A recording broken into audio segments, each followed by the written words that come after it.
Salut tout le monde, c'est Baptiste de la chaîne Dr Comics, j'espère que vous allez bien. Aujourd'hui on se retrouve pour une nouvelle vidéo.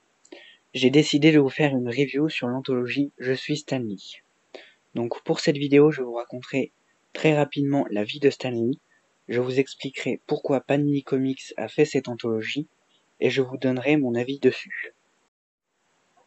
Stan Lee, de son vrai nom Stanley Lieber, est né le 28 décembre 1922 à New York.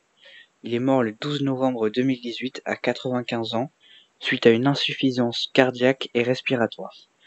C'est un scénariste américain et éditeur de comics.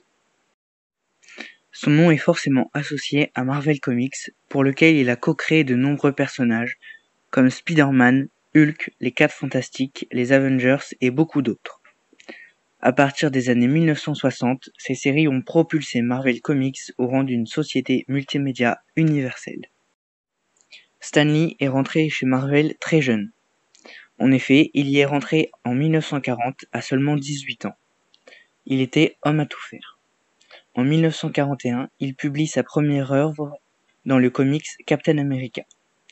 Je ne vais pas vous raconter toute sa vie parce que ce serait beaucoup trop long, 95 ans c'est quand même pas mal, mais c'est vraiment un homme que j'admire depuis que j'ai commencé à lire des comics, car même à un âge avancé, il continuait à apparaître dans ses caméos que tout le monde a déjà vu au moins une fois dans sa vie.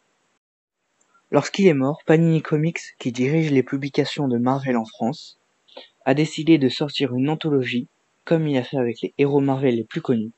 J'ai personnellement celle du Doctor Strange que j'ai beaucoup aimé, mais je compte acheter les autres un peu plus tard.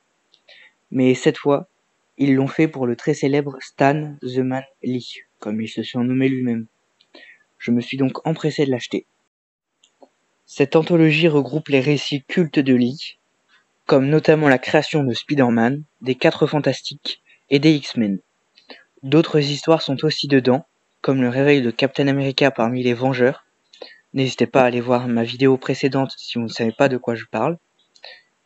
Il y a aussi une histoire de Thor, de Daredevil, du Surfeur d'Argent et sa première histoire sur Captain America.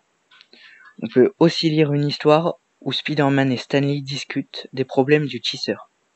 Les 4 Fantastiques et Spider-Man sont vraiment à l'honneur et ont pas mal d'histoires intéressantes.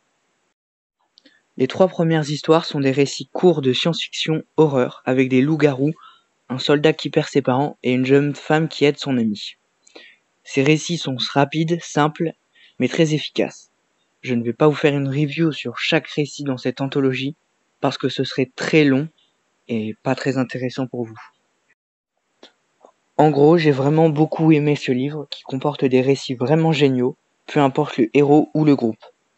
À chaque fois, ces récits m'ont fait vraiment kiffer de par les dessins qui sont vintage, ce que j'adore, et les scénarios qui sont aussi géniaux.